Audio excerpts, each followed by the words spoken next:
Hello guys, কেমন আছেন সবাই? আশা করছি সবাই ভালো আছেন। নতুন একটা ভিডিও নিয়ে চলে আসলাম। ওদিনকে আমি আমার হাজব্যান্ড, আমার মা, আমার দিদা আর আমার বোন মিলে সবাই একসাথে চলে যাচ্ছিলাম বোয়ালখালী গোমদণ্ডী আশ্রমে। আসলে আশ্রমে যাওয়ার ইচ্ছে অনেক আগে থেকেই ছিল, বাট হয়ে ওঠেনি। আমার হাজব্যান্ড তেমন একটা ছুটি পায়নি। তো এবার ছুটি পাইলো, যেহেতু ঈদের ছুটি প্লাস পহেলা বৈশাখ সামনেই, তো বড়সড় একটা ছুটি পেলো। আর ছুটির ফার্স্টের দিনই ওকে নিয়ে চলে গেলাম বোয়ালখালী গোমদণ্ডী আশ্রমে। তো রেডি টেডি হয়ে এই যে বের হয়ে গেলাম রিজার্ভ ট্যাক্সি করে। আমরা ও সামনে বসেছিল, আমার মা, দিদা আর আমার পেছনে বসছিলাম। আমরা সবাই মিলে চলে যাচ্ছিলাম। ওদিনকার হালকা হালকা গরমও ছিল, আবার বাতাসও ছিল প্রচুর। তো ভালোই লাগছিল, লাল সাদা শাড়ি পরে একেবারে আমি রেডি টেডি হয়ে বউ সেজে চলে যাচ্ছিলাম। আমি শাড়ি তেমন একটা পরি না, কমই পরি, বাট বিভিন্ন জায়গায় যাওয়ার সময় আমার শাড়ি পরতে ভালোই লাগে, খারাপ লাগে না। তো এই যে রেডি টেডি হয়ে একটু একটু ক্লিপ নিয়ে চলে যাচ্ছিলাম। ট্যাক্সির মধ্যে ভালোই লাগছিল, বাতাস ছিল প্রচুর। এই যে ট্যাক্সি থেকে ভিউটাও ভালো দেখা যাচ্ছিল। এটা কি রোড দিয়ে যাচ্ছিলাম কি জানি, বাট রোডটাও সুন্দর ছিল, তো একটু রোডটাও তুলে নিলাম আর কি।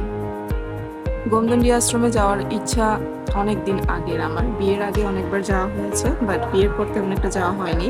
তো বিয়ের পর আমার দিদা বললো যে চল আজকে সবাই মিলে একটু যাই, যেহেতু জামাইও বন্ধ পেয়েছে, তো সবাই মিলে একসাথে গিয়ে ঘুরে আসি। ওখানে আমার মেজো মামা থাকে, মেজো মামা ব্রহ্মচারী আর কি। তো মেজো মামার সাথে মূলত দেখা করতে যাচ্ছিলাম। তো এই যে যাইতে যাইতে পথের মধ্যে অনেক কিছু দেখলাম, ভালো লাগছিল। ওদিনকার দিনটাও মোটামুটি ভালোই কাটলো, পুরো দিন ওখানে যেতে যেতে কেটে গেল। এরপর আর কি, এরপর সামনে যেতে যেতে নাকি ফেরি পড়বে। তো ফেরির রাস্তা তো অনেক ভালো লাগে আমার। ফেরির রাস্তা মানে পানি, সুন্দর সুন্দর নৌকা। পানির রাস্তায় যেতে কার না ভালো লাগে বলেন তো? পানি, সমুদ্র আমার সব সময় খুব ভালো লাগে। তো আমরা যদিও বা নৌকা করে যাইনি, যেহেতু ট্যাক্সি রিজার্ভ নিয়ে নিয়েছিলাম। তো বাট ফেরিতে তো উঠেছি, তো ওখান থেকে নেমে গিয়েছিলাম। ট্যাক্সি থেকে নেমে ভিউ দেখছিলাম, খুবই ভালো লাগছিল। অনেকদিন পরে পানির রাস্তা আসা হলো আসলে। তো আমার হাজবেন্ডও নেমে গেল, বললো চলো একটু দেখি, ভালো লাগতেছে, অনেক বাতাস। তো একদম মাস্ক টাক্স দিয়ে শেষ, পুরা কালো চশমা পরে। এই যে নৌকা করে অনেক মানুষ যাচ্ছিল, ওদেরকে দেখে আমি বলছিলাম যে আমারও নৌকায় উঠতে ইচ্ছা করছে, আমাকে নৌকায় কেন নিয়ে আসলাম। আমার মা বলতেছে অনেক গরম, রোদ লাগবে, নৌকা করে না যাওয়াটাই ভালো। তো আমরা ফেরি থেকে উঠেই ভিউ এনজয় করছিলাম। সামনে অনেক পানি, ব্রিজ, খুব সুন্দর লাগছিল। ফেরিতে উঠছিলাম, আমার হাজব্যান্ড হাসছিল যে তুমি ভিডিও করতেছো কেন, আমাকে নিজেকে করো। এই যে আমি একটু একটু সব ভিডিও করছিলাম, আমার খুবই ভালো লাগছিল পানিতে। আসলে পানির রাস্তা আমি খুবই এনজয় করি, যে কোনো জায়গায় হোক পানির রাস্তা সবারই ভালো লাগে আশা করি। যেই কারণ, তো সামনে আরেকটা ফেরি আসতেছিল, ব্যাক করতেছিল, আমাদেরটা যাচ্ছিল। ফেরিগুলো মধ্যে উঠলে আসলে বোঝাই যায় না যে পানির রাস্তা পার হচ্ছে, যদি না আপনারা সামনে এসে দাঁড়ান, বোঝাই যায় না যে একটা লং পানির রাস্তা পার করছিল। এর মাঝে নিজেকে একটু তুলে নিলাম। অনেক রোদ ছিল, তাই ক্যামেরার দিকে তাকানোটা পসিবল হচ্ছিল না। ভুল হয়েছে, সানগ্লাসটা নেওয়া উচিত ছিল, সানগ্লাসটা নিয়ে নেয় আমি, যার কারণে রোদের জন্য তাকাতে খুবই কষ্ট হচ্ছিল। তাও একটু একটু যা পেরেছি করেছি। এরপর ফেরির রাস্তা শেষ, তারপর আবার ট্যাক্সিতে উঠে গেল, ট্যাক্সি করে চলে যাচ্ছিলাম। ট্যাক্সিতে এমনি তো রিজার্ভ ছিল, তো ট্যাক্সি করে চলে আসতেছিলাম। হাওয়া বাতাস, গ্রামীণ রাস্তার পরিবেশ যেহেতু ভালো লাগছিল, খুবই বাতাস রাস্তায়, আমার থেকেও ভিউটা এনজয় করতে খুবই ভালো লাগছিল। এই যে তারপর দেখলাম সামনে, এদিকে দেখতেই পাচ্ছেন যে খুব সুন্দর একটা ভিউ। তো যাই হোক, রাস্তা তো শেষই হচ্ছিল না, অনেক দূরে ছিল বোয়ালখালী গোমদণ্ডী আশ্রম। এই যেতে যেতে যেতে যেতে আমাদের রাস্তা যেন শেষ হচ্ছিল না। আমি গাড়িতে বলছিলাম আর কত রাস্তা, আর কত রাস্তা। তো আমার হাজবেন্ড বলছিল এতক্ষণ তো ফেরিতে চড়েছো, তো রাস্তা তো শেষ হবে, একটু ওয়েট করো। এরপর ঢুকে গেলাম গোমদণ্ডী আশ্রমে। শুরুতে ঢুকতেই একটা ছোট মন্দির ছিল, ওখানে আমরা প্রণাম করে নিলাম সবাই মিলে। আমার বোন, আমি, আমার হাজবেন্ড করেছিল। এরপর আবার আমি হেঁটে হেঁটে সামনের দিকে যাচ্ছিলাম, মা আর আমার দিদা আগেই চলে গিয়েছিল। এই যে আমরা হেঁটে হেঁটে ঢুকছিলাম, আমার বোন পেছন থেকে ভিডিও করছিল সবকিছু।